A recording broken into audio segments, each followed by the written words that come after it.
പിതാവിൻ്റെയും പുത്രൻ്റെയും പരിശുദ്ധാത്മാവിൻ്റെയും നാമത്തിൽ ആമേൻ. കർത്താവേ, നിന്റെ ഉന്നതമായ നാമത്തിന് സ്തോത്രം ചെയ്യുന്നു. അങ്ങനെ മക്കളെ ഉടമ്പടി എടുത്തവരും എടുക്കാത്തവരും പ്രാർത്ഥിക്കുന്നുണ്ട് ഈശോയെ. കർത്താവേ, അങ്ങനെ മക്കൾ കയ്യിലെടുത്ത് വെച്ചിരിക്കുന്ന ഓരോ കാര്യങ്ങൾ അവർക്ക് വേണ്ടി അവർക്ക് അടുത്തില്ലെങ്കിൽ അവർക്ക് വേണ്ടി മാതാപിതാക്കന്മാർ എടുത്ത് പോയി കയ്യിൽ വെച്ചിരിക്കുന്ന സാധനങ്ങൾ ഇപ്പോൾ ആശീർവദിക്കണമെന്ന് പ്രാർത്ഥിക്കുന്നു. കർത്താവേ, എൻ്റെ കർത്താവിൻ്റെ ഉന്നതമായ നാമത്തിൽ 39 വർഷം ഞാൻ അർപ്പിച്ച കുർബാനയുടെ യോഗ്യതയാൽ കൃപാസ്ഥാനത്താരെ ജീവനോടെ പ്രത്യക്ഷപ്പെട്ട പരിശുദ്ധ അമ്മയുടെ മാധ്യസ്ഥത്തിലെ ഞാൻ നിങ്ങളുടെ ഉപകരണങ്ങളെ ആശീർവദിക്കുന്നു. നിങ്ങൾ ഓരോരോ ഇടങ്ങളിലേക്ക് പോകാനും കൊടുക്കാനും വാങ്ങിക്കാനുമുള്ള വിഷയങ്ങളെ കർത്താവിൻ്റെ നാമത്തിൽ ആശീർവദിക്കുന്നു. കർത്താവ്, ഞാൻ നിനക്ക് മുമ്പ് എൻ്റെ ദൂതനേക്ക് നളിച്ചത് കർത്താവിൻ്റെ ദൂതൻ നിനക്ക് മുമ്പേ പോവുകയും നിൻ്റെ വഴികളെ ക്രമീകരിക്കുകയും ചെയ്യട്ടെ. പല പല മാനസികാവസ്ഥയിലുള്ളവരുണ്ട് ഈശോയെ. ഭർത്താവിൻ്റെ വഴക്കിട്ടിട്ടുള്ളവരുണ്ട്, സാമ്പത്തിക തകർച്ചിരിക്കുന്നവരുണ്ട്, കുടുംബത്തിൽ കലഹമുള്ളവരുണ്ട്, മക്കളെ അനുസരിക്കാത്തവരുണ്ട്, മക്കൾ ജയിലിലായവരുണ്ട്, വീടില്ലാത്തവരുണ്ട്, ഭവനത്തിലും പണിസ്ഥലങ്ങളിലും ജോലി സ്ഥലങ്ങളിലും സങ്കടങ്ങളുള്ളവരുണ്ട്. കർത്താവേ, കണ്ണീരുടെ അങ്ങയുടെ ദിവസത്തിൽ പ്രാർത്ഥിക്കുന്നു. കൃപാസ്ഥാനത്താരെ ജീവനോടെ പ്രത്യക്ഷപ്പെട്ട അമ്മ കന്യാസ്ത്രീ മറിയം നിങ്ങളെ ഇന്ന് സന്ദർശിക്കുകയും നിങ്ങളെ സാന്ത്വനപ്പെടുത്തുകയും ചെയ്യട്ടെ. ആശങ്കപ്പെടുന്ന വിഷയങ്ങൾ, ആശങ്കപ്പെടുന്ന വ്യക്തികൾ പരിശുദ്ധാത്മാവിൽ നിറയട്ടെ. നിന്നെ ഭീഷണിപ്പെടുത്തുകയും സങ്കടപ്പെടുത്തുകയും ചെയ്യുന്ന ഇന്നത്തെ എന്തെല്ലാം സാഹചര്യങ്ങൾ ഉണ്ടെങ്കിൽ അത് ഓരോ യോഗമാകാം, മീറ്റിംഗ് ആകാം, അവിടെ ഉണ്ടാകുന്ന ക്രിറ്റിസിസം ആകാം, നിന്നുള്ള ചോദ്യം പറച്ചിലാകാം, എന്തും ആയിക്കൊള്ളേ, അവിടെയെല്ലാം പരിശുദ്ധമ്മ ദേവമാതാവിനെ ഏൽപ്പിക്കുന്നു. Lord Jesus Christ, pour out His Spirit, touch your fire finger, soak with the precious blood, authority of the Catholic Church, power of Jesus Christ, with the merit of some holy priesthood, I bless and hallow you. അമ്മേ പരിശുദ്ധമേ, അമ്മേ പരിശുദ്ധമേ, ദൈവമാതാവേ, കൃപാസനത്തിലൂടെ ഞങ്ങൾക്കും ഞങ്ങളുടെ ദേശത്തിനും അമ്മ മധ്യസ്ഥം തേടി തന്ന എല്ലാ അനുഗ്രഹങ്ങൾക്കും കൃപകൾക്കും ഞങ്ങളിപ്പോൾ ഹൃദയം നിറഞ്ഞ നന്ദി പറയുന്നു. അമ്മേ പരിശുദ്ധമേ, ദൈവമാതാവേ, 2004 ഡിസംബർ 7 തീയതി ഉച്ചകഴിഞ്ഞ് 2:30 കൃപാസനത്തിൽ സംഭവിച്ച അമ്മയുടെ പ്രത്യക്ഷപ്പെടലിനെ കുറിച്ച് തിരുസഭയ്ക്ക് സമർപ്പിച്ചിരിക്കുന്ന പഠനരേഖകളുടെ മേൽ സഭാത്മകമായ പഠനം ആരംഭിക്കുവാൻ ഞങ്ങൾ പ്രാർത്ഥിക്കുന്നു. അമ്മേ പരിശുദ്ധമേ, ഭൂസ്വർ ലോകങ്ങളുടെ രാജ്ഞിയായ അങ്ങേയ്ക്ക് ഭൗമ സംരക്ഷണത്തിനായി പ്രപഞ്ച പ്രകൃതിയെ തന്നെ തിരുസഭ പ്രതിഷ്ഠിക്കുവാൻ ഈ പ്രത്യക്ഷീകരണം വഴി ഇടയാക്കണമേ. പരിശുദ്ധമ്മേ, ജപമാല മാതാവേ, സകല കൃപാസനം പ്രാർത്ഥനകളോടും ചേർത്ത് ഞങ്ങളിപ്പോൾ പ്രാർത്ഥിക്കുന്ന ഈ കുടുംബത്തിന്റെ പ്രത്യേക നിയോഗം പറമക്കളെ,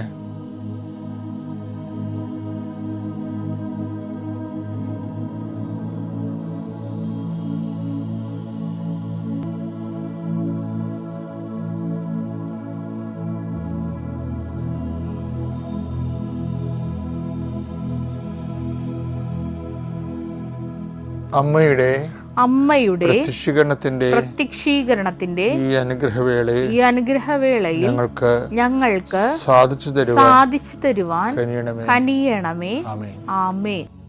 മാതാവിനെ ലൂർദിൽ വെച്ച് എന്നോട് പറഞ്ഞത് തന്നെ, അതായത് ഗ്രേസ് ബിൽട്ട് അപ്പോൺ നേച്ചർ എന്ന് നമ്മൾ കേൾക്കും, പക്ഷെ സ്പിരിച്വാലിറ്റി ബേസ്ഡ് അപ്പോൺ ജെനുവിനിറ്റിയാണ്. അത് ഞാൻ അദ്ദേഹത്തിന് കൊടുത്ത ഒരു പ്രബോധനമാണ്. ആധ്യാത്മികത ജെനുവിനിറ്റിയിലാണ് ആശ്രയിച്ചിരിക്കുന്നത്. മത്തായി 18:21 എടുത്തേ. അപ്പോൾ പത്രോസ്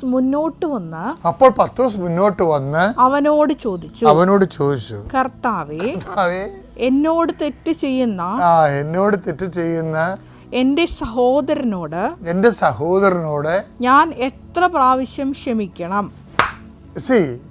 ഇന്നലെ നമ്മൾ കണ്ട സമരക്കാരുടെ കാര്യമില്ലേ, തീങ്കന്ത് ഇറക്കാൻ.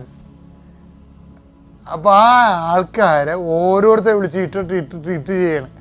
അവിടെ തീങ്കന്ത് ഇറക്കിയ ആൾക്കാരുടെ ഈ അങ്ങനെ പറഞ്ഞെങ്കിലും പത്രോസിനറിയാം ഈ അണ്ണന്മാർ ഇപ്പോഴും സമരക്കാരോട് ക്ഷമിച്ച് കാണത്തില്ല ചിലപ്പോൾ. എന്ത് സ്പിരിറ്റാണ് നിന്നിലുള്ളതെന്ന് ചോദിച്ചില്ലേ? അപ്പം കൊല്ലാനും നശിപ്പിക്കാനുമാണ് കള്ളം വന്നിരിക്കണത്. ഞാൻ വന്നിരിക്കണത് ജീവൻ ഉണ്ടാകാനും അത് സമർത്ഥമായി ഉണ്ടാകുവാനുമാണെന്ന് ഈശോ പറഞ്ഞില്ലേ ഞാൻ 10:10. എങ്കിലും ഈ അണ്ണന്മാർക്കെല്ലാം പൊതുവെ വലിയ മാറ്റമൊന്നുമില്ല. മാറ്റമില്ലെന്നല്ല, അവർക്ക് വേണ്ടത്ര ഈ ജീവൻ ഉണ്ടാകാനും പിന്നെന്താ അത് സമൃദ്ധമാകാനാണെന്നല്ലേ. അപ്പോൾ ജീവൻ സമൃദ്ധിയാണ് ഈശോയുടെ ടാർഗറ്റ് എന്ന് പറയുന്നത്. അപ്പം അത് ആണ് പത്രോസിന് ഈശോയുടെ ടോപ്പിക്ക് പിടികിട്ടി.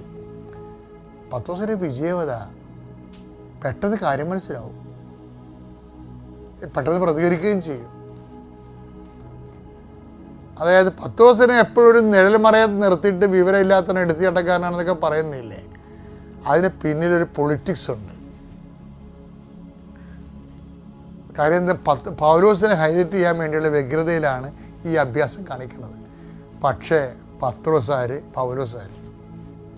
പത്രോസല്ലേ കർത്താവിൻ്റെ വചനങ്ങളെ കേൾക്കുകയും ആദ്യമായിട്ട് അതിനോട് റെസ്പോണ്ട് ചെയ്യുകയും അതിൻ്റെ അന്തർധാരകളെ അടിയൊഴുക്കുകയും ആത്മാവ് വൈജ്ഞാനികമായിട്ട് ആവശ്യിക്കുകയും ചെയ്തിട്ടുള്ള ആ ഒരു ആത്മീയ ശിശുവില്ലേ, ആത്മീയ ശിശുവിൻ്റെ എടുത്താട്ടം മാത്രമേ പത്രോസിനുള്ളൂ. ശരിക്കും പറഞ്ഞാൽ പത്രോസ് ചോദിക്കണേ എന്താ വെച്ച് കഴിഞ്ഞാൽ, കർത്താവ് നീ ജീവൻ സമൃദ്ധിയായി ഉണ്ടാകാനെന്നൊക്കെ പറയുന്നുണ്ടെങ്കിൽ ഈ അണ്ണന്മാർ പലരും ഇപ്പോഴും ക്ഷമിച്ചിട്ടൊന്നുമില്ല. സത്യം പറഞ്ഞാൽ എത്ര പ്രാവശ്യം ക്ഷമിക്കണം? ഈ ഡയബോളിക് ക്ഷമിക്കാത്ത വൈരാഗ്യ ബുദ്ധിയുള്ള ഡയബോളിക് പേഴ്സണാലിറ്റി നാഗവല്ലി ഇപ്പോഴും ഇവന്മാരുടെ ഉള്ളിലൊക്കെ ഉണ്ട്. അതിനാണ് ഇച്ചിരി ചോദിക്കണത്. എത്ര എടുത്ത് അപ്പോൾ പത്രോസ് മുന്നോട്ട് വന്ന് അവനോട് ഈശോയോട് ചോദിച്ചു, അതെ കർത്താവേ, എന്നോട് തെറ്റ് ചെയ്യുന്ന എന്റെ സഹോദരനോട് ഞാൻ എത്ര പ്രാവശ്യം ക്ഷമിക്കണം? 7 പ്രാവശ്യമോ? യേശു അരുൾ ചെയ്തു, 7 70 പ്രാവശ്യം എന്ന് ഞാൻ നിന്നോട് പറയുന്നു. 70 പ്രാവശ്യം എന്ന് പറയുമ്പോൾ അത്രയും നമ്മൾ ബലഹീനമാകുകയാണ്. എന്തിനാണ്? മനുഷ്യൻ്റെ ശക്തി ഓൺ ഔട്ട് ആകുകയാണ് അവിടെ. V declare that we R helpless and weakness in the name of Jesus. നമ്മളിപ്പോൾ അനാവിയാപയായിട്ട് മാറുന്നു. സെർവൻ്റ് ഓഫ് ഗോഡ്, ഒരു പ്രയോജനമില്ലാത്ത ദാസൻ, കടമ നിർവഹിക്കുക മാത്രമേ ചെയ്തിട്ടുള്ളൂ. എന്നോട് പറഞ്ഞു 7 പ്രാവശ്യം ക്ഷമിക്കാൻ. എന്നോട് പറഞ്ഞു അവൻ 70 പ്രാവശ്യം ക്ഷമിക്കാൻ. ഞാൻ ബലഹീനനായി ക്ഷമിച്ചിരിക്കുന്നു. അവൻ പറയണ പോലെ ചെയ്യുക. അതാണ് ഉടമ്പടി. ആ ഉടമ്പടിയിലെ പ്രോസസ്സിലേക്ക് വരുമ്പോൾ എന്താ സംഭവിക്കണത്? എന്തെന്നാൽ ബലഹീനതയിലാണ്. കണ്ട, 70ാമത്തെ പ്രാവശ്യം ക്ഷമിക്കുമ്പോൾ 70 പ്രാവശ്യം നിത്യമായി ക്ഷമിക്കുമ്പോൾ നമ്മൾ വി ആർ ഗെറ്റിംഗ് വീക്ക് നമ്മൾ ബലഹീനമായി. അപ്പോൾ എന്ത് സംഭവിക്കും? അപ്പോൾ സമാന്തരമായി സംഭവിക്കുന്ന കാര്യമുണ്ട്. എന്താണത്? 2 കൊറിന്തോസ് 12:9. എന്തെന്നാൽ ബലഹീനതയിലാണ് ദൈവത്തിൻ്റെ ശക്തി, ദാറ്റ് മീൻസ് കൃപ പ്രവർത്തിക്കുന്നത്. വിശ്വാസ പ്രമാണം. സർവശക്തനായ പിതാവും ആകാശത്തിൻ്റെയും ഭൂമിയുടെയും സൃഷ്ടാവുമായ ദൈവത്തിൽ ഞാൻ വിശ്വസിക്കുന്നു. അവിടുത്തെ ഏകപുത്രനും ഞങ്ങളുടെ കർത്താവുമായ ഈശോ മിശിഹായിലും ഞാൻ വിശ്വസിക്കുന്നു. ഈ പുത്രൻ പരിശുദ്ധാത്മാവിനാൽ ഗർഭസ്ഥനായി കന്യകാമറിയത്തിൽ നിന്ന് പിറന്ന് പൊന്തിയോസ് പീലാത്തോസിന്റെ കാലത്ത് പീഡകൾ സഹിച്ച് കുരിശിൽ തറയ്ക്കപ്പെട്ട് മരിച്ച് അടക്കപ്പെട്ട് പാതാളങ്ങളിൽ ഇറങ്ങി മരിച്ചവരുടെ ഇടയിൽ നിന്ന് 3-ാം നാൾ ഉയർത്ത് സ്വർഗത്തിലേക്ക് എഴുന്നള്ളി സർവശക്തിയുള്ള പിതാവായ ദൈവത്തിന്റെ വലതുഭാഗത്തിരിക്കുന്നു. അവിടെ നിന്ന് ജീവിക്കുന്നവരെയും മരിച്ചവരെയും വിധിക്കുവാൻ വരുമെന്നും ഞാൻ വിശ്വസിക്കുന്നു. പരിശുദ്ധാത്മാവിലും ഞാൻ വിശ്വസിക്കുന്നു. വിശുദ്ധ കത്തോലിക്കാ സഭയിലും പുണ്യവാന്മാരുടെ ഐക്യത്തിലും പാപങ്ങളുടെ മോചനത്തിലും ശരീരത്തിന്റെ ഉയർപ്പിലും നിത്യമായ ജീവിതത്തിലും ഞാൻ വിശ്വസിക്കുന്നു. ആമേൻ. സ്വർഗ്ഗസ്ഥനായ ഞങ്ങളുടെ പിതാവേ, അങ്ങയുടെ നാമം പൂജിതമാകണമേ. അങ്ങയുടെ രാജ്യം വരണമേ. അങ്ങയുടെ തിരുമനസ് സ്വർഗത്തിലെ പോലെ ഭൂമിയിലും ആകണമേ. അന്നു വേണ്ടുന്ന ആഹാരം ഇന്ന് ഞങ്ങൾക്ക് തരണമേ. ഞങ്ങളോട് തെറ്റ് ചെയ്യുന്നവരോട് ഞങ്ങൾ ക്ഷമിക്കുന്നത് പോലെ ഞങ്ങളുടെ തെറ്റുകൾ ഞങ്ങളോടും ക്ഷമിക്കണമേ. ഞങ്ങളെ പ്രലോഭനത്തിൽ ഉൾപ്പെടുത്തരുതേ, തിന്മയിൽ ഞങ്ങൾ രക്ഷിക്കണമേ. ആമേൻ. നന്മ തെളിഞ്ഞു മറിയമേ, സ്വസ്തി. കർത്താവ് അങ്ങയുടെ കൂടെ സ്ത്രീകളിൽ അങ്ങ് അനുഗ്രഹിക്കപ്പെട്ടവളാകുന്നു. അങ്ങയുടെ ഉദരത്തിൻ ഫലമായി ഈശോ അനുഗ്രഹിക്കപ്പെട്ടവനാകുന്നു. പരിശുദ്ധ മറിയമേ, തമ്പുരാന്റെ അമ്മേ, പാപികളായ ഞങ്ങൾക്ക് വേണ്ടി ഇപ്പോഴും ഞങ്ങളുടെ മരണസമയത്തും തമ്പുരാനോട് അപേക്ഷിക്കണമേ. ആമേൻ. ലീവിന് നാട്ടിൽ വന്നിട്ട് ഇവിടെ വന്ന് ഉടമ്പടി എടുത്തിട്ട് നവംബർ 12 ഇവിടെ വന്ന് ഉടമ്പടി എടുത്തു. അതിനു മുമ്പ് വേറൊരു കാര്യമുണ്ട്. ഞങ്ങളുടെ ഈ പ്രമാണം ഞാൻ 5ാം ക്ലാസ്സിൽ പഠിക്കുമ്പം ഈ പ്രമാണം വെറും 12,000 രൂപയ്ക്ക്, ഈ 3 സെൻറ്റ് സ്ഥലം എൻ്റെ പപ്പ ഉണ്ടായിരുന്ന സമയത്താണ് ഈ പ്രമാണം വെറും 12,000 രൂപയ്ക്ക് കൊണ്ടുപോയി പണയം വെച്ചിട്ടുണ്ടായിരുന്നു. മമ്മിയും ഉണ്ടായിരുന്നു, പപ്പ ഉണ്ടായിരുന്നു, എന്തോ ഒരു ആവശ്യത്തിന് വേണ്ടി കൊണ്ടുവച്ചതാണ്. പിന്നെ ഇത് ഇവിടെ ഇങ്ങനെ ഇരുന്നു, അത് ആരും എടുക്കാനും, എൻ്റെ മമ്മിക്കും അത് കഴിഞ്ഞില്ല. പപ്പായും പിന്നെ പോയി, മമ്മിക്കും അത് എടുക്കാൻ കഴിഞ്ഞില്ല. അത് കഴിഞ്ഞ് അപ്പം അമ്മ അത് എന്തായാലും ഇനി ജോലി ഇതിൻ്റെ പണി പൂർത്തിയാവണമെങ്കിൽ ഇനി എന്തായാലും അത് എടുക്കണം എന്നുള്ളൊരു മനസ്സിൽ വിശ്വാസം അമ്മയ്ക്ക് അത് എടുക്കണമെന്നുണ്ടായിരുന്നു. കാരണം ഇനി ഇത് നീട്ടിക്കൊണ്ട് പോവരുത്, എങ്ങനെയെങ്കിലും കുറച്ച് പൈസ കൊടുത്ത് അത് എടുക്കണം എന്നായിരുന്നു എൻ്റെ അമ്മയുടെ ആഗ്രഹത്താലാണ് മമ്മി വന്നത്. ഭവനം അതിന് പൂർത്തീകരിക്കണമെന്നും അങ്ങനെയൊന്നും ഉണ്ടായിരുന്നില്ല. പക്ഷെ ആഗ്രഹമുണ്ട്. പക്ഷെ നമുക്കത് ഈ പ്രമാണം എടുത്ത് എവിടെയെങ്കിലും ലോണിനെങ്കിലും കൊടുത്താൽ അത് കിട്ടുമല്ലോ എന്ന് പ്രതീക്ഷിച്ച് പ്രമാണം എടുക്കാൻ വേണ്ടിയിട്ട് വന്നതാണ്. കുറച്ച് പൈസ അറേഞ്ച് ചെയ്തു. കുറച്ച് പൈസ എന്ന് വെച്ചാൽ ഒരു 50,000 രൂപ കൊടുത്താൽ എനിക്കത് കിട്ടണം. മാതാവിന്ന് ഇവിടെ വന്ന് ഉടമ്പടിയിൽ അമ്മ നിയോഗം വെച്ചു. 50,000 രൂപ എൻ്റെ കയ്യിലുള്ള അമ്മേ, അതിലെനിക്കത് കിട്ടണം. ആ മോൻ എനിക്കത് തിരിച്ചു തരണം. അത് നമുക്ക് കുറച്ച് വീടിൻ്റെ അടുത്തുള്ള ആളാണ്, വലിയ പരിചയമൊന്നുമില്ലെങ്കിലും അടുത്തുള്ള ആളാണ്. അപ്പം എന്നിട്ട് അത് കിട്ടണമെന്ന് പ്രാർത്ഥിച്ചാണ് അമ്മ ഈ നിയോഗം വെച്ചു ഇവിടെ. ഞാൻ അതിനു മുമ്പേ ഈ 50,000 രൂപ കയ്യിൽ കിട്ടിയപ്പോൾ ഞാൻ അമ്മയെടുത്ത് പറഞ്ഞു, അമ്മ പോയി എടുക്ക്, ഇനി എന്തിനാ വെയിറ്റ് ചെയ്യുന്നത്, ഒരുപാട് സമയം കളയണ്ട, 1 മാസമല്ലേ ഉള്ള അമ്മയ്ക്ക്. എന്നൊക്കെ ഞാൻ അമ്മയെടുത്ത് പറയുമ്പോഴും അമ്മ പറഞ്ഞു, ഇല്ല, ഞാൻ ഉടമ്പടി എടുത്ത് വന്നിട്ടേ എന്തായാലും പ്രമാണം എടുക്കത്തുള്ളൂ എന്ന് പറഞ്ഞു. അങ്ങനെ ഉടമ്പടി എടുത്തു. ഇവിടെ വന്ന് ഉടമ്പടി എടുത്തിട്ടും വീട്ടിൽ പോയി പിറ്റേന്ന് ഈ പ്രമാണം എടുക്കാൻ പോവുക. പ്രമാണം എടുക്കാൻ പോയി എൻ്റെ അങ്കിളുണ്ട്, എൻ്റെ മമ്മിയുടെ കസിൻ ബ്രദർ. ഇതിനെല്ലാത്തിനും പറയാതിരിക്കാൻ വയ്യാളുടെ പേര് സജിൻ ജോയ് എന്നാണ്. ഞങ്ങളുടെ കുടുംബത്തിന് ഇത്രയേറെ ഒരു നന്മ ചെയ്തൊരു വ്യക്തിയില്ല. അവിടെ ഞങ്ങളിൽ നിന്നൊന്നും പ്രതീക്ഷിച്ച ഒന്നുമല്ല. മാതാവിൻ്റെ ഒരു കരം എന്ന പോലെ ഞങ്ങളുടെ കൂടെ എപ്പോഴും പ്രവർത്തിച്ചുകൊണ്ടിരിക്കുന്ന ആ ഒരു വ്യക്തിയാണ്. അപ്പോൾ ഈ വ്യക്തി മമ്മിയും അച്ചാച്ചനും കൂടി പോയി അയാളുടെ അടുത്ത് പോയി സംസാരിച്ചപ്പം 1,96,000 രൂപയാണ് ആ പ്രമാണം എടുക്കാൻ കൊടുക്കേണ്ടത്. മമ്മി പ്രാർത്ഥിച്ചു, കാശ് രൂപം കയ്യിൽ വെച്ച് പ്രാർത്ഥിച്ചു മമ്മി അവരുടെ അടുത്ത് സംസാരിച്ചപ്പം 50,000 രൂപയ്ക്ക് അത് കിട്ടണമെന്നായിരുന്നു മാതാവിനോട് വെച്ച നിയോഗം. വെറും 40,000 രൂപയ്ക്ക് ഞങ്ങൾക്കത് ലഭിച്ചു. ആ പ്രമാണം ഞങ്ങൾക്ക് തിരിച്ച് ലഭിച്ചു. മാതാവിനോട് ഒരുപാട് നന്ദി അതിന് മാതാവിനോട് ഞങ്ങൾക്ക് പറയാനുണ്ട്. എന്നിട്ട് അത് കഴിഞ്ഞ് ഈ അടുത്തത് വീടിൻ്റെ നിയോഗം വെച്ചിട്ട്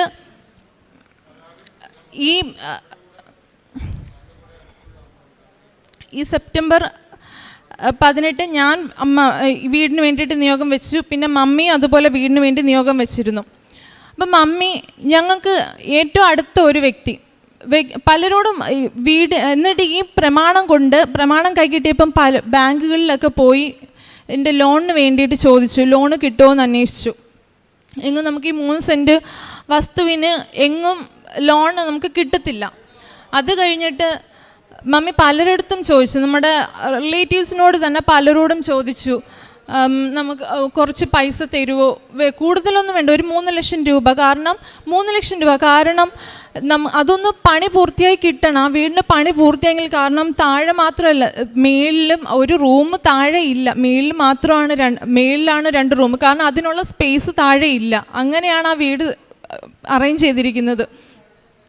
അതൊന്ന് ശരിയായി കിട്ടാം, മൊത്തം അതിൻ്റെ പണിയൊന്ന് പൂർത്തിയാകാനല്ലെങ്കിലും ഏകദേശം ഒരു വാസയോഗ്യമാക്കി കിട്ടാനെങ്കിലും ഒരു 3 ലക്ഷം രൂപ അതിന് വേണ്ടി വരും. പലരോടും ചോദിച്ചു, തരാൻ കഴിവുണ്ടായിരുന്നിട്ടും പലരും നമ്മളെ മാറ്റി നിർത്തി. കാരണം അവർക്ക് ഓരോ പരിമിതികളായിരുന്നു, കഴിവില്ലാഞ്ഞിട്ടല്ല, പരിമിതികളായിരുന്നു അവരുടെ. പോകട്ടെ എന്ന് വെച്ചു. എന്നിട്ട് മമ്മി എന്നെ രാത്രി വിളിച്ചിട്ട് പറഞ്ഞു, മോളെ ഇനി ഇതിവിടെ നിർത്താം, ഇനി അടുത്ത പ്രാവശ്യം വരുമ്പോൾ നമുക്ക് നോക്കാം, അപ്പോഴത്തേന് നീ എവിടെയെങ്കിലുമൊക്കെ കയറുമല്ലോ എന്ന് പറഞ്ഞു. അപ്പം ഞാൻ പറഞ്ഞു, അമ്മ വിഷമിക്കണ്ട, അത് എങ്ങനെയെങ്കിലും മാതാവ് നടത്തി തരും, അമ്മ എവിടെയെങ്കിലുമൊക്കെ ഒന്ന് ചോദിച്ചു നോക്കും. ഞാൻ എന്നിട്ടും മമ്മിയോട് ചോദിക്കും, മമ്മി ഏതെങ്കിലും ബാങ്കിലൊക്കെ എന്നൊക്കെ ഞാനിങ്ങനെ പറഞ്ഞുകൊണ്ടിരിക്കുക. എന്നിട്ട് മമ്മി പറഞ്ഞു, ഇല്ല മോളെ, ഇനി എനിക്ക് എങ്ങും വയ്യടി, ചോദിക്കാൻ വയ്യാന്ന് പറഞ്ഞു. എന്നിട്ട് മമ്മി ഈ ചോദിച്ചന്ന് രാത്രിയിൽ, ആ വ്യക്തിയോട് ചോദിച്ചന്ന് രാത്രിയിൽ, അത് ആ വ്യക്തി ഇല്ല എന്ന് പറഞ്ഞതിനേക്കാളും ആ വ്യക്തിയുടെ ആറ്റിറ്റ്യൂഡ്, അത് മമ്മിക്ക് സഹിക്കാൻ പറ്റിയില്ല. അന്ന് മമ്മി മാതാവിൻ്റെ അടുത്തിരുന്ന് എന്നെ വിളിച്ചിട്ട് വെച്ചിട്ട് അമ്മ മാതാവിൻ്റെ അടുത്തിരുന്ന് പൊട്ടിക്കരഞ്ഞു, ഭയങ്കരമായിട്ട് കരഞ്ഞു, മാതാവിനോട് പ്രാർത്ഥിച്ചു. അത് അങ്ങനെ ഇരിക്കെ അതിൻ്റെ ആ ദിവസം രാത്രിയിൽ എന്നെ അച്ചാച്ചൻ വിളിച്ച് ചോദിച്ചു, മോളെ നീ ഇനി വന്നു കഴിഞ്ഞാൽ ഇവിടെ നിൽക്കുമോ അതോ ഹോസ്റ്റലിൽ നിൽക്കുമോ എന്ന് ചോദിച്ചു. ഞാൻ പറഞ്ഞു, നിനക്കിവിടെ നിൽക്കാൻ പറ്റുമോ അതോ നീ ഹോസ്റ്റലിൽ പോകുമെന്ന് ചോദിച്ചു. ഞാൻ പറഞ്ഞു, ഞാൻ ഇവിടെ നിൽക്കത്തില്ല അച്ചാച്ചാ, ഞാൻ ഹോസ്റ്റലിൽ വല്ലതും നിന്നോളാം എന്ന് പറഞ്ഞു. ശരിയെന്ന് പറഞ്ഞു. പിറ്റേന്ന് രാവിലെ അത്ഭുതം എന്നൊക്കെ പറയണം, പിറ്റേന്ന് രാവിലെ ഞങ്ങളെ അറിയ പോലും ഇല്ല ഒരു മനുഷ്യൻ, ഈ വ്യക്തി, ഞാൻ പറഞ്ഞ ഈ അച്ഛൻ എൻ്റെ മമ്മിയുടെ കസിൻ ബ്രദർ, ആ വ്യക്തിയെ മാത്രമാണ് അറിയുന്നത്. ആ വ്യക്തിയുടെ ഒരേ ഒരു റിസ്കിൽ 2.5 ലക്ഷം രൂപ നമ്മൾ ഈ പ്രമാണം കൊടുത്തു വിട്ടു. എന്നിട്ട് ആ വ്യക്തിയുടെ ഒരേ ഒരു റിസ്കിൽ നമുക്ക് 2.5 ലക്ഷം രൂപ ഞങ്ങൾക്ക് തന്നു വീട് പണിക്ക് വേണ്ടിയിട്ട്. എന്നിട്ട് ആ വ്യക്തി ഒന്നും കണ്ടിട്ടല്ല, നമുക്ക് ഒന്നും എനിക്കറിയത്തില്ല, എൻ്റെ അച്ചാച്ചനെ എന്ത് പറയണമെന്ന് എനിക്ക് അറിയത്തില്ല. മാതാവിനോട് ഞാൻ 100 കോടി നന്ദി പറയാം. കാരണം മാതാവിൻ്റെ ഒരു കരമെന്ന് പറയട്ടെ, അതായിരുന്നു ഞങ്ങൾക്ക് അച്ചാച്ചൻ്റെ കൂടെ ലഭിച്ചത്. ആ 2.5 ലക്ഷം രൂപ പോരാഞ്ഞിട്ട് വീണ്ടും ഒരു സ്വർണം കൂടെ ഞങ്ങൾക്ക് പണയം വെക്കേണ്ടി വന്നു. എങ്കിലും ഈ ചെല്ലുന്നിടത്തല്ല, നമ്മളിപ്പോൾ ഓരോ ആവശ്യത്തിന് ടൈലെടുക്കാനായാലും അങ്ങനെ ഓരോ ആവശ്യത്തിന് പോകുമ്പോഴും അവിടെ എല്ലാം നമുക്ക് എങ്ങനെയാണെന്നറിയത്തില്ല, എത്ര കുറച്ച് കിട്ടാവോ, അവർക്കിടെയൊക്കെ ഒരു മനസ്സുകൊണ്ട് എത്ര നമുക്ക് കുറച്ച് തരാമോ അത്രയും കുറച്ച് നമുക്ക് ഓരോ സാധനങ്ങളും നമുക്ക് കിട്ടിയിട്ടുണ്ടായിരുന്നു. എന്നിട്ട് മാതാവിനോട് ഞാൻ വെച്ച നിയോഗം, ജനുവരിക്കുള്ളിൽ എനിക്ക് ആ വീടിൻ്റെ പണി ഒന്ന് പൂർത്തിയായി കിട്ടണം മാതാവേന്നാണ്. എൻ്റെ അമ്മ വെച്ച നിയോഗത്തിൽ മമ്മി ഇങ്ങനെ, ഞാൻ പോകുന്നതിന് മുമ്പ് എനിക്ക് അതിൻ്റെ പണി ഒന്ന് തുടങ്ങി കണ്ടാൽ മതി മാതാവേ എന്ന് പറഞ്ഞു. എൻ്റെ മമ്മി പോകുന്നത് ഡിസംബർ 8-ാം തീയതി ആയിരുന്നു. ഡിസംബർ 7-ാം തീയതി അപ്പം പണി എല്ലാം പൂർത്തിയായെന്ന് മാത്രമല്ല അച്ഛൻ വന്ന് ബ്ലെസ് ചെയ്തു. ഇപ്പം ഞാൻ ആ വീട്ടിൽ നിന്നാണ് ഇന്ന് ഇവിടെ ഈ സാക്ഷ്യം പറയാൻ വന്നത്. എന്നിട്ട് എൻ്റെ മമ്മി പറഞ്ഞു, നീ അവിടെ ഒരു വെള്ളമെങ്കിലും ചൂടാക്കി കുടിക്കുന്നെങ്കിൽ നീ ഇവിടെ വന്ന് സാക്ഷ്യം പറഞ്ഞിട്ടായിരിക്കണം എന്ന് പറഞ്ഞു. ഇതുവരെ ഞാൻ അവിടുന്ന് ഒന്നും ഞാൻ കഴിച്ചിട്ടില്ല. കാരണം ഇവിടെ വന്ന് മാതാവിനോട് സാക്ഷ്യം പറയാതെ അവിടെ ഒന്നും ഞാൻ ചെയ്യത്തില്ല എന്ന് ഞാൻ മാതാവിനോട് മമ്മിക്കും പറഞ്ഞിരുന്നു. അങ്ങനെ മമ്മി എൻ്റെ അടുത്ത് പറഞ്ഞു, ഇവിടെ വന്ന് സാക്ഷ്യം പറയണമെന്ന്. അതിനും കൂടെ അതാണ് എൻ്റെ 3-ാമത്തെ നിയോഗമാണിത്. അത് കഴിഞ്ഞിട്ട് ഏറ്റവും വലിയ, ഇപ്പം ഞാനത് ഇങ്ങനെ പറയുന്നെങ്കിലും എനിക്ക് എങ്ങനെ അത് നിങ്ങളെ പറഞ്ഞ് കൺവിൻസ് ചെയ്യണോ എനിക്കറിയത്തില്ലത്. പക്ഷേ ഇൻ മൈ ഹാർട്ട് ഞാൻ ഒത്തിരി എക്സ്പീരിയൻസ് ചെയ്യുന്നുണ്ട്. ആ ഒരു അത്ഭുതം ഞാൻ ഒത്തിരി എക്സ്പീരിയൻസ് ചെയ്യുന്നുണ്ട്. കാരണം ഇത്രയും വർഷമായി, ഒരു 9 വർഷത്തോളമായി ഇതിങ്ങനെ പണിയും വീണ്ടും നിർത്തും വീണ്ടും പണിയും അങ്ങനെ ഇരുന്നിട്ട് പെട്ടെന്ന് ഞാൻ ഈ ഉടമ്പടി എടുത്തതിന് ശേഷം വന്ന ആ ഒരു മാറ്റം അതെനിക്ക് പറഞ്ഞറിയിക്കാൻ പറ്റത്തില്ല. ഇതിലും വിശ്വസിക്കാത്ത വ്യക്തികൾ ഇനി എന്തിലും വിശ്വസിപ്പിക്കണമെന്ന് എനിക്കറിയത്തില്ല. പിന്നെ അടുത്തെന്ന് വെച്ചാൽ ഞാൻ ആദ്യം എൻ്റെ ഒന്നാമത്തെ നിയോഗം എന്ന് പറയുന്നത് എൻ്റെ ലാസ്റ്റ് ഇയറിൻ്റെ നഴ്സിംഗ് എക്സാം പാസ്സാവുന്നതിന് വേണ്ടിയിട്ടായിരുന്നു. എൻ്റെ രണ്ടാമത്തെ വർഷം ആയപ്പോഴേ ഞാൻ ഉടമ്പടി എടുക്കണമെന്ന് എനിക്കുണ്ടായിരുന്നു. അപ്പോൾ ഈ രണ്ടാമത്തെ വർഷം കഴിഞ്ഞിട്ട് എക്സാം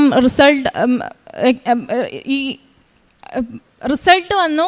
ഞാൻ മാതാവിനോട് ഞാൻ പറഞ്ഞിരുന്നു ഈ റിസൾട്ട് വരുന്നതിന് മുമ്പ് എനിക്ക് ഭയങ്കര പേടിയായിരുന്നു. കാരണം ഫസ്റ്റ് ഇയറിൽ ഞാൻ +2 10ാം ക്ലാസ്സിൽ ഏറ്റവും നല്ല മാർക്കോട് കൂടിയാണ് പാസ്സായത്.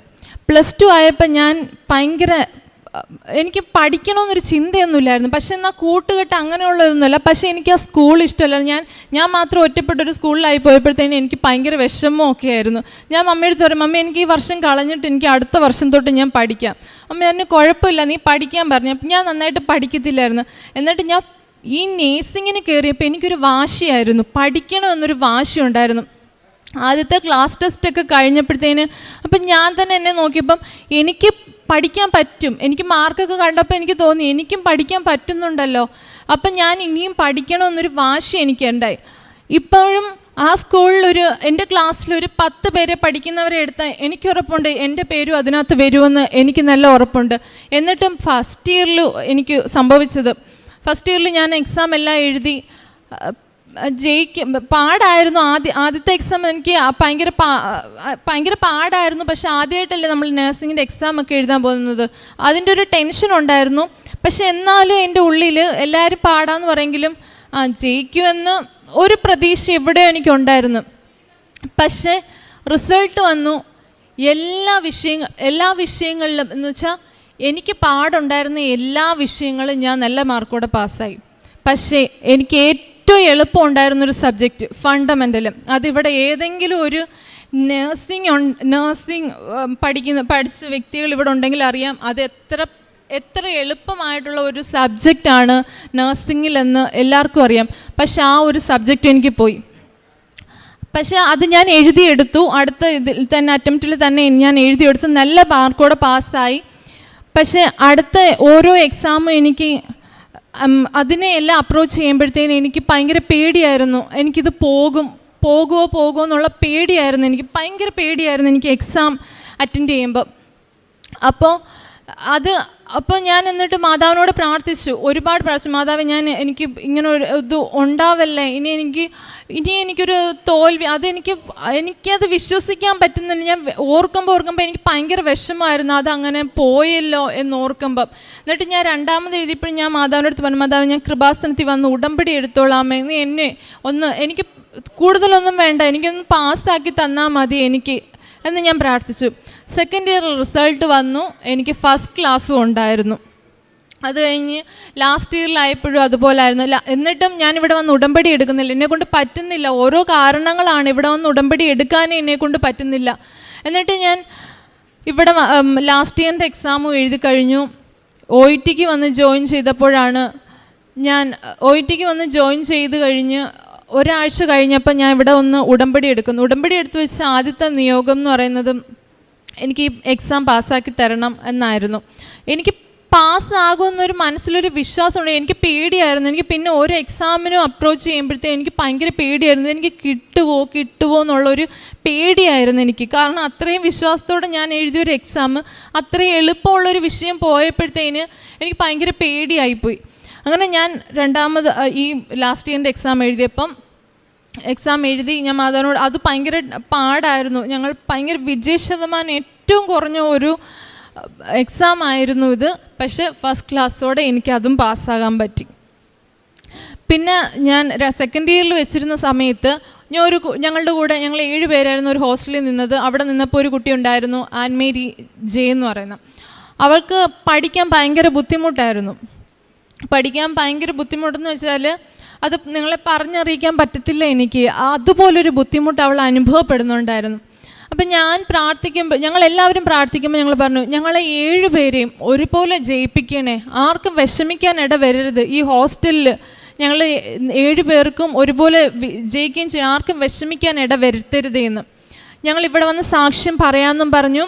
ഫസ്റ്റ് ഇയറിൽ അവൾക്ക് 2 സപ്ലിമെൻ്ററി ഉണ്ടായിരുന്നു. അത് നിലനിൽക്കെ തന്നെ ഈ സെക്കൻഡ് ഇയറിൽ എഴുതിയ എല്ലാ സബ്ജക്റ്റും അവൾ ജയിച്ചിരുന്നു. എന്നിട്ട് പിന്നെ ഈ പ്രമാണത്തിൻ്റെ കാര്യം, എനിക്ക് എക്സാമിൻ്റെ കാര്യങ്ങളായാലും ഈ വീടിൻ്റെ ആയാലും എനിക്ക് തന്ന എല്ലാ അനുഗ്രഹങ്ങൾക്കും, ഇത് മാത്രമല്ല ഒരുപാട് കാര്യങ്ങളുണ്ട്, കുഞ്ഞു കുഞ്ഞു കാര്യങ്ങൾ ഒരുപാട്. ഞാൻ വിചാരിക്കും, ഇപ്പം നിങ്ങൾ വിചാരിക്കും ഇതൊക്കെ ഇത്ര വലിയ കാര്യമായിരുന്നു, പക്ഷെ ആ ഒരു സിറ്റുവേഷനിൽ നിൽക്കുന്ന എനിക്ക് മാത്രമേ അത് ആ എക്സ്പീരിയൻസ് ചെയ്യുമ്പോൾ മാത്രമേ എനിക്കത് എന്തുമാത്രം അതിൻ്റെ ഇൻറ്റൻസിറ്റി ഉണ്ടെന്ന് അറിയാൻ കഴിയത്തുള്ളൂ. അപ്പോൾ എനിക്കെന്ന എല്ലാ അനുഗ്രഹങ്ങൾക്കും അതിന് എല്ലാത്തിലും ഉപരി എനിക്ക് ഒരുപാട് നെഗറ്റീവ്സ് ഉണ്ട്, എനിക്ക് ഒരുപാട് കുറവുകളുണ്ട്. ആ കുറവുകളിൽ നിന്ന് അപ്പം ഞാൻ ആലോചിക്കും, ദൈവമേ ഇതൊക്കെ എനിക്ക് കിട്ടുമോ, എന്നെപ്പോലെ ഒരാൾക്ക് ഇങ്ങനെയൊക്കെ എനിക്കിതൊക്കെ കിട്ടുമോ? നമുക്കറിയാം, നമ്മൾ പ്രാർത്ഥിക്കുന്നുണ്ട്, നമ്മൾ പള്ളിയിൽ പോകുന്നുണ്ട്, നമ്മൾ എല്ലാ കാര്യങ്ങളും ചെയ്യുന്നുണ്ട്, പക്ഷെ നമ്മൾ സ്വയം പരിശോധിച്ചാൽ നമുക്ക് എത്രമാത്രം നമ്മളുടെ കുറവുകളെ നമുക്ക് തിരിച്ചറിയാൻ കഴിയും. അപ്പം ഞാൻ പ്രാർത്ഥിക്കുമായിരുന്നു, മാതാവ് ഇതൊക്കെ എനിക്ക് കിട്ടുമോ എന്ന് പ്രാർത്ഥിക്കും. അങ്ങനെ ഞാൻ പ്രാർത്ഥിച്ചിരുന്ന സമയത്ത് അത് കറക്റ്റായിട്ട് ആ വചനം ഏതാണെന്ന് അറിയത്തില്ല, കറക്റ്റായ ആ വചനം എനിക്കറിയത്തില്ല. പക്ഷേ അതിനകത്ത് ഞാൻ സുവിശേഷ ഭാഗം വായിച്ചപ്പോഴാണ് ഞാൻ കണ്ടത്, രോഗികൾക്കാണ് വൈദ്യനെ കൊണ്ട് ആവശ്യമെന്ന്. അപ്പോൾ എനിക്കൊരു വിശ്വാസം ഉണ്ടായി, ദൈവമേ ഇനി എങ്ങനെ ആയിരുന്നാലും നിന്നോടടുത്ത്, ഇപ്പം എൻ്റെ കുറവുകളെ എനിക്കറിയാം, അതിൽ നിന്നും ഇത്ര വലിയൊരു അനുഗ്രഹം തന്നിട്ടുണ്ടെങ്കിൽ ഞാൻ നിന്നോട് അടുത്ത് കഴിഞ്ഞാൽ എന്തുമാത്രം നീ എന്നെ അനുഗ്രഹിക്കുമെന്ന്. ഈ ഉടമ്പടി എടുക്കുന്നതിന് മുമ്പ് എപ്പോഴും ഞാൻ വിചാരിക്കും, ഒരു ആഴ്ച വീട്ടിലുണ്ടെങ്കിലും പള്ളിയിൽ പോകണോ വേണ്ടയോ എന്ന വിശ്വാസമെല്ലാം ഉണ്ട്, വിശ്വാസമില്ലാഞ്ഞിട്ടല്ല, പക്ഷെ മടിയായിരുന്നു, പ്രാർത്ഥിക്കാൻ മടിയായിരുന്നു. ആ സമയം ഫോണൊക്കെ എടുത്ത് വെച്ച് ഉപയോഗിച്ചുകൊണ്ടിരിക്കും, ഒരു മടിയായിരുന്നു. പക്ഷെ ഉള്ളിൽ പ്രാർത്ഥനയുണ്ട്, അതൊന്നും ഞാൻ അതുകൊണ്ട് പ്രാവർത്തികമാക്കത്തില്ല. പക്ഷേ ഈ ഉടമ്പടി എടുത്ത് ഇത്രയും ദിവസമായി എൻ്റെ പ്രാർത്ഥനയ്ക്കും ബൈബിള് വായനയ്ക്കും ഇന്ന് വരെ ഒരു മുടക്കം ഉണ്ടായിട്ടില്ല. കാരുണ്യ പ്രവൃത്തികൾ ചെയ്യുമ്പോൾ ഞാൻ വിചാരിക്കും, എന്നെക്കൊണ്ട് എന്തോ ചെയ്യാൻ പറ്റുന്നത് എന്ന് ഞാൻ ചിന്തിക്കും. പക്ഷേ ഇന്ന് എനിക്ക് എങ്ങനെയൊക്കെ അതിനൊരു വഴി മാതാവ് തന്നെ, നമ്മൾ പ്രാർത്ഥിച്ച് ഇന്ന ആഴ്ചയിൽ ഞാൻ വിചാരിക്കും ഈ ആഴ്ചയിൽ ഞാൻ എന്താ ചെയ്യാൻ പറ്റിയെന്ന് ഞാൻ ആലോചിക്കും. പക്ഷെ മാതാവ് തന്നെ ഇന്ന് വരെ എനിക്ക് അങ്ങനെ ഒരു എക്സ്പീരിയൻസ് ഒന്നും ഉണ്ടായിട്ടില്ല. ഏതെങ്കിലും ഒരു രീതി ആർക്കെങ്കിലും എന്തെങ്കിലും ചെയ്യാൻ വേണ്ടിയിട്ട് ആ ഒരാഴ്ച എനിക്ക് ദൈവം കാണിച്ച് തന്നിരിക്കും, അതെനിക്ക് ഉറപ്പാണ്. അപ്പം ഞാൻ ഇപ്പം എൻ്റെ ഒരു എക്സ്പീരിയൻസ് പറയുന്നത്, ഇപ്പം എൻ്റെ ആ ഒരു നെഗറ്റീവ് ഇല്ലെങ്കിൽ എൻ്റെ ആ കുറവുകളെ ഞാൻ ഈ ഉടമ്പടി എടുത്തതിന് ശേഷം ഒരുപാട് എനിക്കതിനെ മാറ്റാൻ കഴിഞ്ഞിട്ടുണ്ട്. അത് എന്താണെന്ന് ഇനി അതിനെപ്പറ്റിയും കൂടെ ഞാൻ പറയുന്നില്ല. പക്ഷെ ഒരുപാട് എൻ്റെ കുറവുകളെ മാറ്റാൻ എനിക്ക് കഴിഞ്ഞിട്ടുണ്ടെങ്കിൽ അത് ഈ ഉടമ്പടി വഴിയായിരിക്കും. എനിക്ക് തന്ന എല്ലാ അനുഗ്രഹങ്ങൾക്കും എൻ്റെ ദൈവകുമാരനും മാതാവിനും 1000 നന്ദി ഞാൻ പറയുന്നു.